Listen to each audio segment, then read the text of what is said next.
मिटकरी हे कोण आहेत? अजितदादाच्या बंगल्यावर एखाद्या ऑपरेटर कमी म्हणतोय नाही, मला माहित नाही ना, मग विचारलं पाहिजे अमोल मिटकरी कोण आहे. अमोल मिटकरी जर एखाद्या दादांच्या बंगल्यावर कुणाचा फोन आला ह्याचं रेकॉर्ड कोणाकडे असू शकतं? ऑपरेटर का? म्हणून मी म्हणलो की ऑपरेटर आहेत का, मला माहीत नाही की कोण अमोल मिटकरी. तर अमोल मिटकरी हे मी काय एवढं कुठलं दिग्गज नाव कुठलं बघितलं नाही की जे ट्विट करू शकतं त्याची दखल घ्यावं लागतं. दखल पात्र माणसाची दखल घ्यावी, त्याच्यामुळे दखल घ्यायच्या विषयातला येत नाही.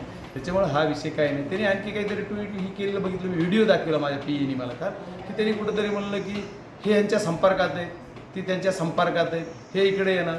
अरे संपर्कात राहिले कुणाच्या कुणा, हे इकडे येणार तिकडे. 8 खासदार आदरणीय शरदचंद्रजी पवार साहेबांचे निवडून आले आणि एखादा खासदार माझ्यासारखा कुणाच्या संपर्कात गेला काय होईल?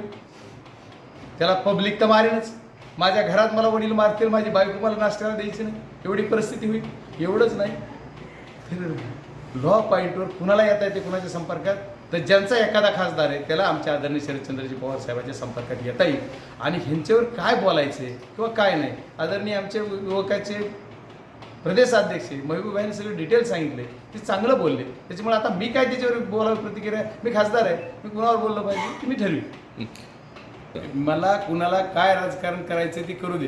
विषय कुठं आहे की यांनी काय ट्विट केलं आणि त्याला काय उत्तर द्यायचं, त्याला उत्तर काय द्यायचं, कशामुळे द्यायचं उत्तर कशाला, ह्या विषयाला विनाकारण बगल देणे, विनाकारण कुठंतरी नेणे हा विषय वेगळा आहे. आदरणीय शरदचंद्रजी पवार साहेबाची जी ताकद या महाराष्ट्रात आहे, देशात आहे, देशानं बघितली, त्या आदरणीय पवार साहेबाच्या विषयाच्या ताकद कुणाला पचवता येईल म्हणून कुठंतरी संभ्रम निर्माण करायचं काम.